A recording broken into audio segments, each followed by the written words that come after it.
ہم سب رسول اکرم صلی اللہ علیہ وسلم کے امتی ہیں۔ رسول اکرم صلی اللہ علیہ وسلم کے مکارم اخلاق کو اور آپ کی عادات مبارکہ کو ہمیں اپنانا چاہیے۔ آپ صلی اللہ علیہ وسلم کے اخلاق اس قدر وسیع ہیں کہ ان کی کوئی گنتی نہیں ہے، کوئی ان کو شمار نہیں کر سکتا،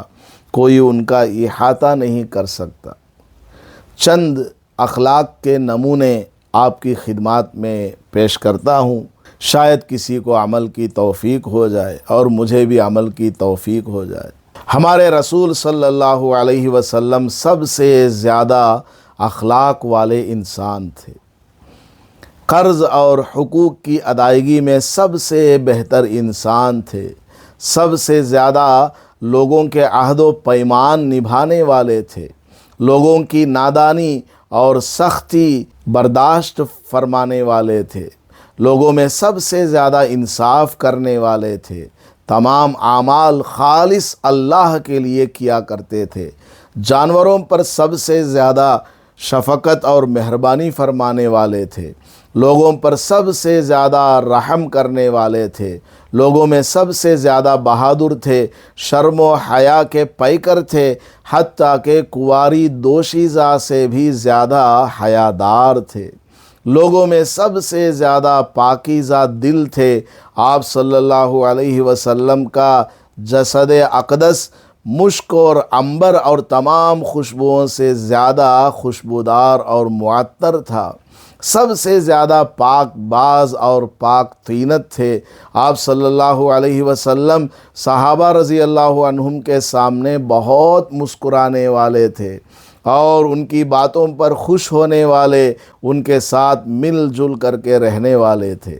سب سے زیادہ اللہ کے ذکر میں مشغول رہنے والے تھے، چلتے پھرتے اٹھتے بیٹھتے غرض ہے کہ آپ کی سانسوں میں اللہ کی یاد اور حمد و ثنا ایسی بسی ہوئی تھی کہ ہر وقت اور ہر حال میں اللہ کے ذکر میں مشغول ہوا کرتے تھے۔ آپ صلی اللہ علیہ وسلم تمام انسانوں سے زیادہ بڑھ کر سخی اور فیاض تھے، تمام لوگوں سے بڑھ کر وفا شعار اور وفادار تھے، سب سے اچھی عادت اور خصلت کے مالک تھے۔ آپ کی باتیں صاف، متانت اور سنجیدگی سے مزین، شیریں و دل پذیر ہوا کرتی تھی، جوامع الکلم کے معجزے سے آپ سرفراز تھے، آپ ہمیشہ مسکراتے تھے، آپ سے زیادہ کوئی مسکرانے والا شخص نہیں دیکھا گیا۔ آپ صلی اللہ علیہ وسلم نرم گفتگو فرمانے والے تھے، سخت اور سنگلاخ الفاظ استعمال نہیں فرماتے تھے۔ آپ صلی اللہ علیہ وسلم بہت زیادہ نیکی، احسان، صدقات و خیرات کرنے والے تھے، داد و دہش، عطا اور بخشش آپ کو سب سے زیادہ پسندیدہ۔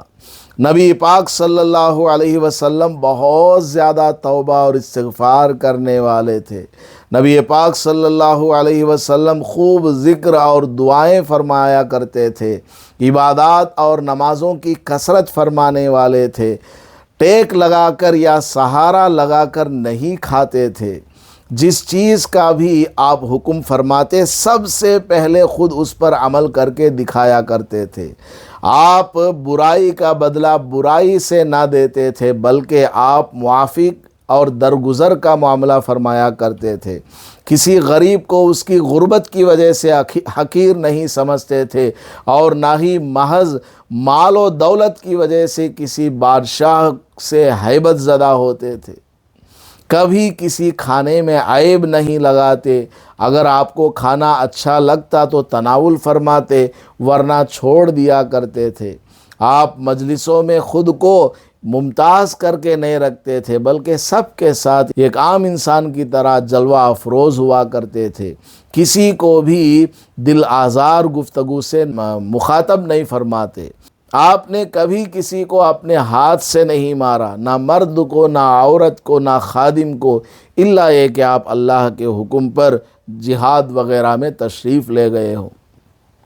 غلام، نوکر، خادم اور مزدور کو اپنی طرح کھلانے پلانے اور ان کے ساتھ نرمی برتنے کا حکم فرماتے، آپس میں سلام اور باہمی الفت اور محبت خوب پھیلانے کا حکم فرماتے، پڑوسی کے ساتھ اچھے سلوک کا حکم فرماتے، خواتین کے ساتھ بہتر سلوک کا حکم فرماتے، تواضع اور خاکساری کا حکم فرماتے، لوگوں کے لیے آسانیاں پیدا کرنے کا حکم فرماتے، بے زبان جانوروں پر شفقت اور مہربانی اور رحم دلی کا حکم فرماتے، بیواؤں کے لیے محنت کر کے ان کی خدمت کرنے کا حکم دیتے، غریبوں اور ضرورت مندوں کی خدمت کرنے کا حکم دیتے، نرمی کا حکم فرماتے اور سختی برتنے سے منع فرماتے، وعدہ پورا کرنے کا حکم دیا کرتے، راستے سے تکلیف دینے والی چیز کو خود بھی ہٹاتے اور دوسروں کو بھی ہٹانے کا حکم فرماتے، عمر میں بڑے لوگوں کی عزت اور تکریم کا حکم فرماتے،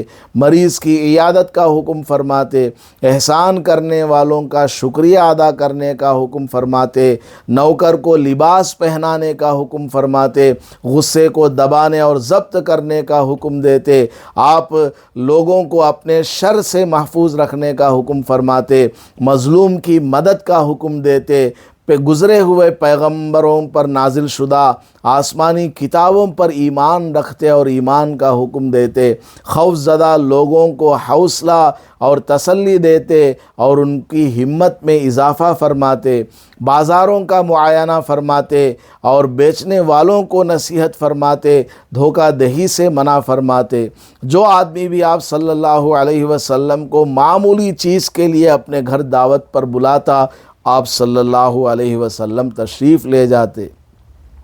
اہل کتاب سے بحث و گفتگو کے درمیان سخت لہجہ نہیں اپناتے، نرمی اور خوش اسلوبی کا معاملہ فرماتے، عمدہ اور اعلیٰ قسم کی خوشبوؤں کو استعمال فرماتے، تواضع اور عاجزی کو پسند فرماتے، لوگوں کے عیوب پر پردہ پوشی کو محبوب رکھتے، مسواک اور پاکیزگی کو آپ پسند فرماتے، تمام اچھی چیزوں کو پسند فرماتے اور بری چیزوں سے منع فرماتے، عفو و درگزر کو پسند فرماتے، سیکھنے سکھانے کا حکم دیا کرتے، فقراء و مساکین سے محبت فرماتے، ان کے ساتھ ہم نشینی، ان کے ساتھ اٹھنا بیٹھنا اور ان کے ساتھ بیٹھ کر کے کھانا تناول فرماتے، بالوں میں کنگھی کرنے کو پسند فرماتے، نیک کاموں کی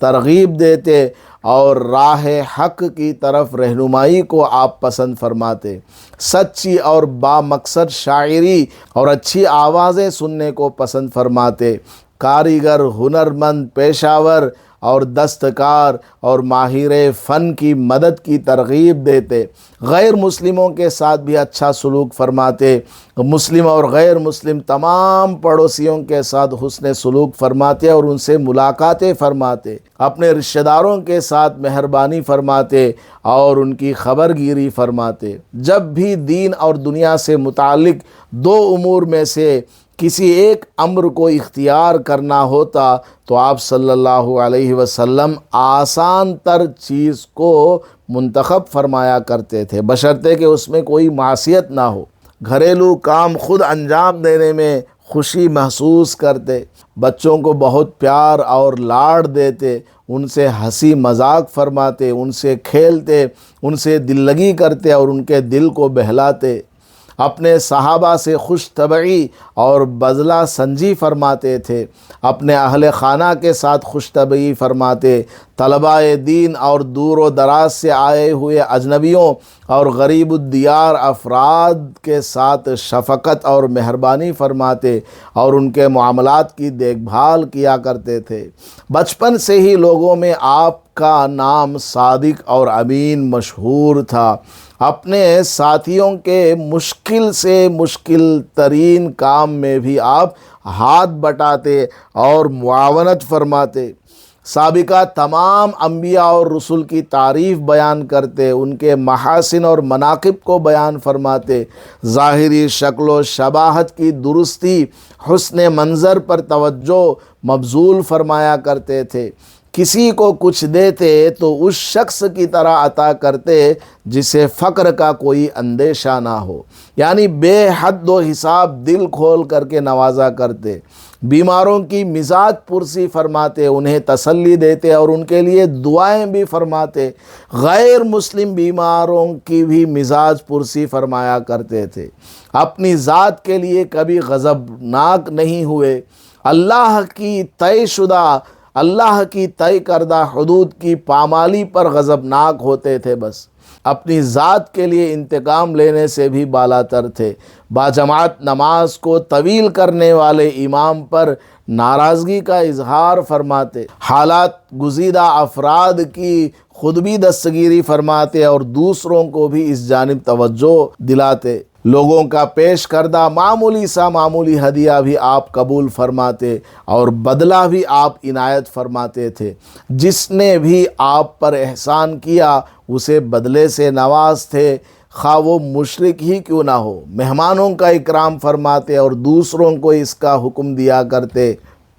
ہٹو بچوں کے کلچر سے پاک ہو کر محافظ اور سیکیورٹی اور باڈی گارڈ کے بغیر تنہا نکل جایا کرتے تھے، لوگوں پر ظلم و زیادتی کرنے کو منع فرماتے، کبر سے منع فرماتے، نسلی اور خاندانی امتیازات اور تعصبات سے منع فرماتے، لوگوں کو دشواری، حرج اور مشقت اور مبتلا نفرت کر دینے والی ہر چیز سے آپ روکا کرتے تھے، امانت میں خیانت کو روکا کرتے تھے، وعدہ خلافی کو روکا کرتے تھے، وعدہ خلافی اور بدعہدی سے منع فرمایا کرتے تھے، جھوٹ بولنے سے منع فرمایا کرتے تھے۔ اس قدر آپ صلی اللہ علیہ وسلم کے اخلاق ہیں کہ ان کو پوری زندگی بھی اگر ہم آپ کی سیرت کا مطالعہ کریں ان کا احاطہ نہیں کر سکتے، اس قدر آپ صلی اللہ علیہ وسلم کے اخلاق۔ تو یہ چند آپ صلی اللہ علیہ وسلم کے اخلاق کے نمونے میں نے آپ کے سامنے گنوائے ہیں، ورنہ آپ کے اخلاق کی وسعت کو کوئی پہنچ نہیں سکتا، صرف جانکاری بھی اگر لینا چاہے تو اس بلندی تک کامل طور پر پہنچ نہیں سکتا۔ اللہ تعالیٰ نے ہمیں ایسے عظیم نبی اور رسول کا امتی بنایا ہے تو ہمارے اندر بھی ان اخلاق کا کچھ اثر ہونا چاہیے، ہمارے اندر بھی وہ اخلاق ہونے چاہیے۔ اللہ تعالی ہمیں عمل کی توفیق عطا فرمائے اور نبی پاک صلی اللہ علیہ وسلم سے سچی محبت عطا فرمائے، آمین۔ وآخر دعوانا الحمد للہ رب العالمین۔